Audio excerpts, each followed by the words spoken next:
સુરક્ષા વિશે વાત કરવાની છે. આપણે આપણી સુરક્ષા કેવી રીતે કરવી એના વિશે હો ને. હું પૂછું એમ જવાબ દેજો. આપણે શેરીમાં રમતા હોય ત્યાં કાંટાળા ઝાડ હોય તો એની આજુબાજુ રમવાનું. રમે તો શું થાય?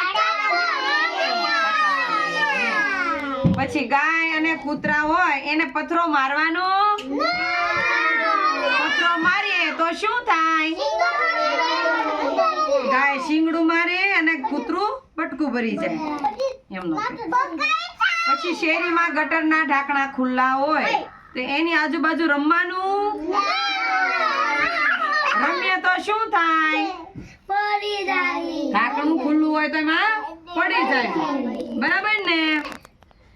પછી શેરીમાં આપણે રમવા જઈએ અથવા આપણે હાલતા હોઈએ તો ચપ્પલ પહેરવાના. ચપ્પલ ન પહેરીએ તો શું થાય? કાંટા વાગે, પથરા વાગે, પછી ધૂળવાળા પગ થાય, ગારાવાળા પગ થાય. એટલે ચપ્પલ પહેરવાના. બરાબર? હવે મેં આજે તમને પૂછ્યું ને એનો જવાબ દેવાનો છે. હાલો નવી ઊભી થા. શેરીમાં ગાય ને કૂતરા હોય તો એને પથરા મારવાના. મારીએ તો શું થાય? તનુજારથી બે જામ. એને પથરો મારીએ ને તો ગાય માથું મારે, શીંગડા મારે ને કૂતરું બટકું ભરી જાય. હાલો જયરાજ. શેરીમાં ગટરના ઢાંકણા ખુલ્લા હોય તો એની આજુબાજુ રમવાનું. શું થાય? બે જાઓ. હાલો પ્રિયલ. શેરીમાં ખુલ્લા પગે હાલવાનું.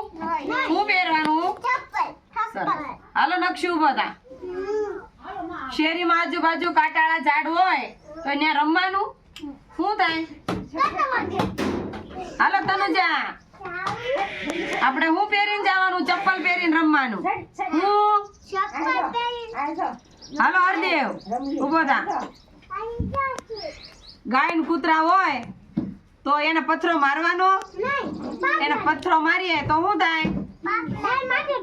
ગાય માથે પડે, ગાય શીંગડું મારે, કૂતરું કવડી જાય, બટકો ભરી જાય, પાણા નો મરાય. હાલો બે જાઓ.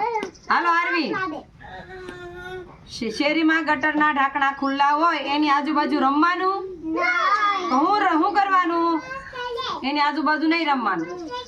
ઢાંકણા ખુલ્લા હોય તો પડી જાય એમાં હો ને. હરદેવ બે જા. હાલો વિહાન ઉભો થા. ખુલ્લા પગે હાલવાનું. શું પહેરવાનું? ચપ્પલ પહેરવાના. પછી કાંટાળા ઝાડ હોય ત્યાં રમવાનું. શું થાય? હાથમાં કાંટા વાગે, પગમાં કાંટા વાગે. હાલો બેન ઉભા થા. ગટરના ઢાંકણા ખુલ્લા હોય તો એમાં હું આપણે આજુબાજુ રમવાનું.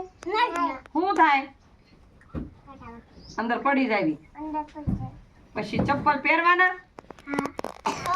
નો પહેરીએ તો શું થાય? નહીં.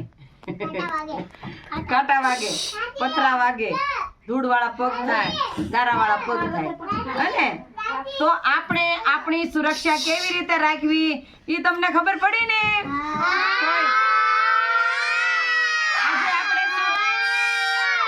આપણે સુરક્ષા વિશે વાત કરીને તો આપણે આપણી સુરક્ષા આવી રીતે રાખવાની. નાની નાની સુરક્ષા હોને. આ બધું ધ્યાન રાખજો ખાસ હોને. તો તમને ખબર પડી ને આપણી સુરક્ષા વિશે.